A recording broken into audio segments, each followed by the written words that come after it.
बिस्मिल्लाहिर्रहमानिर्रहीम। अस्सलाम वालेकुम। किचन विद मेरू में हाजिर हूँ एक और नई मज़ेदार सी रेसिपी के साथ। डियर व्यूवर्स, मेरी बहुत ज़्यादा तबीयत ख़राब रही है पिछले दिनों, जिसकी वजह से मैं कोई वीडियो ज़्यादा अपलोड नहीं कर सकी हूँ। तो आज बहुत दिनों के बाद मैं रेसिपी लेकर आई हूँ फ्राई चना दाल की, और वो भी मैं बनाऊँगी ढाबा स्टाइल में। ईजी रेसिपी लेकर आई हूँ और बहुत ही आसान तरीके से मैं आज आपको ये रेसिपी बताऊँगी। फ्राई चना दाल बनाने के लिए हमें चने की दाल चाहिए 1 पाव। इसे मैंने अच्छी तरह से उबाल के रख लिया है, लेकिन इसके बीच में थोड़ी सी मैंने कसर छोड़ी है, जो कि बाद में मैं पकाते वक्त पूरी कर लूँगी। इसमें ऑयल जाएगा, ऑयल या घी आप कोई भी चीज़ ले सकते हैं। मैंने लिया है ऑयल 1 कप भर के लिया है। इसके अलावा हमें प्याज चाहिए होगा 2 अदद, जो कि मैंने बारीक चॉप कर लिए हैं। और इसमें टमाटर जाएंगे 3 अदद, और इन टमाटरों को मैंने चॉप नहीं किया, इस तरह से मैंने 2 पीसीज में काट लिया है। इस तरह से बड़े बड़े पीसीज का जो टेस्ट आता है वो बहुत ही अलग आता है। कुछ ड्राई मसाले जाएंगे, जिनमें नमक मैंने लिया है 1 टीस्पून, हस्बे ज़रूरत आप डाल सकते हैं। लाल मिर्च पाउडर मैंने हस्बे ज़रूरत ली है। और इसके अलावा हमें धनिया पाउडर चाहिए होगा 1 टीस्पून, मैंने भर के लिया है। और दड़ा मिर्च है मेरे पास 1 टीस्पून, ये भी हस्बे ज़रूरत डाल सकते हैं। हल्दी पाउडर लिया है ½ टीस्पून। लहसुन अदरक पेस्ट मैंने लिया है 2 टेबलस्पून भर के।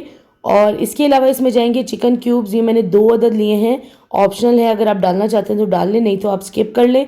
और इसको बहुत ही यूनिक टेस्ट देने के लिए मैं इसमें डाल रही हूँ 3 से 4 अदद ड्राई आलू बुखारा। ढाबा स्टाइल में दाल तैयार कर रही हूँ, और ये ज़रूर डाला जाता है, सीक्रेट इंग्रेडिएंट है। अब मैं रेसिपी स्टार्ट करती हूँ। सबसे पहले मैं 1 अदद ये प्रोफेशनल कढ़ाई ले लूँगी। आप सिंपल पैन भी ले सकते हैं। फ्लेम मैंने ऑन कर दी है, और आज इसे मैं प्रोफेशनल कढ़ाई में तैयार करूँगी। ढाबा स्टाइल चना दाल बनाने जा रही हूँ, तो इसके लिए मैंने आज ये कढ़ाई अलग ली है। ये मैंने इसमें ऑयल डाल दिया है, और इसमें डाल दूँगी चॉप किया हुआ प्याज। आप ऑयल की जगह पे घी भी डाल सकते हैं। प्याज डालने के बाद हमने इसे मीडियम फ्लेम पे इतना फ्राई कर लेना है कि ये लाइट ब्राउन कलर में आ जाए। प्याज को ज़्यादा हाई फ्लेम पे नहीं आपने फ्राई करना है। और वैसे तो इस कढ़ाई के लिए, प्रोफेशनल कढ़ाई के लिए, ये प्रोफेशनल स्पून ही यूज़ किया जाता है, लेकिन मैं ज़्यादातर कुकिंग अपने इस स्पैचुला से करती हूँ, और ये बहुत ही कंफर्टेबल है मेरे लिए। बहुत मुझे अच्छा लगता है स्पून के साथ कुकिंग करना। आपने मोस्टली वीडियोज़ में यही स्पून देखा होगा। और प्याज को जो है वो मैंने अच्छे से लाइट ब्राउन कर लिया है। जब थोड़ा सा लाइट ब्राउन हो जाए तो इसके बीच में लहसुन अदरक पेस्ट डाल दें, और इसको भी आप 1 मिनट तक मीडियम फ्लेम पे फ्राई कर लें। लहसुन अदरक पेस्ट डालने के बाद बहुत ज़्यादा देर तक फ्राई नहीं करना है। हल्का सा फ्राई करने के बाद इसके बीच में टमाटर ऐड कर दूंगी। और टमाटर मैंने बड़े साइज़ के इसलिए रखे हैं कि इनका जो टेस्ट है मसाले में बहुत ही अलग आता है, बहुत टेस्टी बनता है मसाला। थोड़ी देर तक टमाटर जब पकने लग जाएंगे तो इसके बीच में मैं डालूंगी पानी, थोड़ा सा 3 से 4 टेबलस्पून पानी डालना है, और इसको अच्छी तरह से हमें मिक्स करके पका लेना है। अब टमाटरों को हम जिस तरह से पकाते जाएंगे, इनका छिलका सॉफ्ट होता जाएगा, और छिलका बहुत आसानी से उतर जाएगा, और टमाटर भी सॉफ्ट हो जाएंगे। उसके बाद हम इनको स्पून की मदद से मैश कर लेंगे। अब इसमें ड्राई मसाले सारे डाल दूंगी, नमक, धनिया पाउडर, हल्दी, लाल मिर्च पाउडर और दड़ा मिर्च। मसाले डालने के बाद भी इसके बीच में आप थोड़ा सा पानी डाल सकते हैं मसालों को पकाने के लिए, ताकि मसाले नीचे लगे नहीं, यानी जले नहीं, और अच्छे से मसाले पक भी जाएं। अब इस मसाले को साथ साथ मैं भूनती जाऊंगी, और जैसे जैसे भूनती जाऊंगी टमाटर सॉफ्ट होते जाएंगे, और इसका छिलका भी आसानी से उतर जाएगा। थोड़ा सा पकाने के बाद इसके बीच में बिल्कुल 1 से 2 टेबलस्पून पानी डाल के इसे मैं दम कर दूंगी, तकरीबन 3 से 4 मिनट के लिए। 3 से 4 मिनट के बाद इसको मैं दोबारा से खोल लूँगी, और देखें पानी थोड़ा सा खुश्क हो गया है, और टमाटर भी अच्छे से सॉफ्ट हो चुके हैं।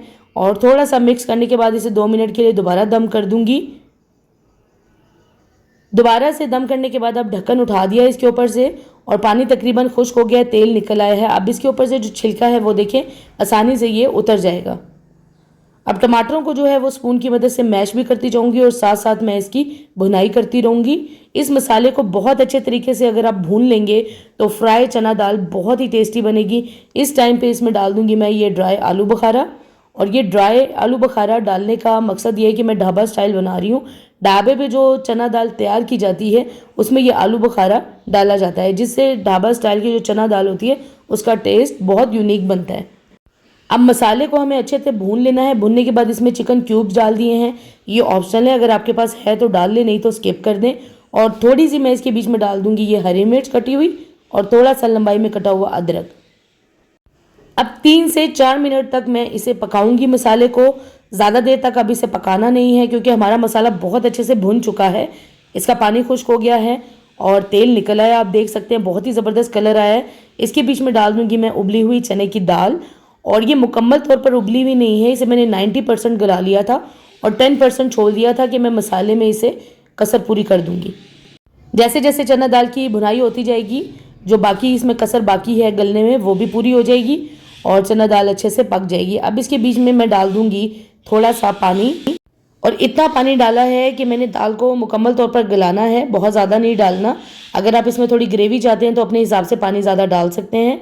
और इसको अब मैं दम कर दूंगी और मीडियम फ्लेम पे 6 से 8 मिनट तक पका लूँगी।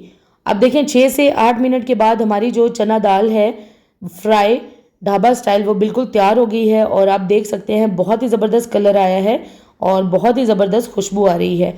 अब इस दाल के ऊपर थोड़ा सा मैं डाल दूंगी ये गरम मसाला पाउडर, हाफ टी स्पून के करीब, और इसके ऊपर डाल दूंगी मैं ये कसूरी मेथी 1 टीस्पून। इससे क्या होगा, बहुत ही अच्छी खुशबू आएगी। अब इसको मैं 2 मिनट के लिए फ्लेम ऑफ करके दम कर दूंगी और उसके बाद मैं ढक्कन खोलूंगी। हमारी जो फ्राई चना दाल है बिल्कुल रेडी हो गई है, ये देखें। इसके बीच में थोड़ी सी ग्रेवी भी है। अब मैं इसे गरम गरम डिश आउट कर लूँगी। आप इसे गरम गरम नान या रोटी के साथ सर्व कर सकते हैं। फ्राई चना दाल की बहुत ही ज़बरदस्त खुशबू आ रही है और इसको आप सर्व कर सकते हैं बारीक कटी हुई हरी मिर्च के साथ, और थोड़ा सा बारीक कटा हुआ अदरक इसके ऊपर डाल दें। आज इस वीडियो में आपको मैंने फ्राई चना दाल ढाबा स्टाइल में बताई है रेसिपी, और बहुत ही इजी तरीके से ये रेसिपी बताई है। आप आसानी से इसे घर पर बना सकते हैं। अक्सर हम होटलों में जाकर ये दाल ऑर्डर करते हैं जो कि बहुत ज़्यादा शौक से खाई जाती है। उसी टेस्ट की दाल आप घर पर भी बना सकते हैं। ज़रूर इसे ट्राई करें और मुझे कमेंट्स में ज़रूर शेयर करें ये वीडियो आपको कैसी लगी। अगर अभी तक आपने मेरे चैनल को सब्सक्राइब नहीं किया तो प्लीज़ मेरे चैनल को सब्सक्राइब करें, लाइक करें, शेयर करें और बेल आइकॉन को ज़रूर प्रेस कर दें ताकि मेरी आने वाली नई वीडियो को नोटिफिकेशन सबसे पहले आपको मिले। अल्लाह हाफिज़।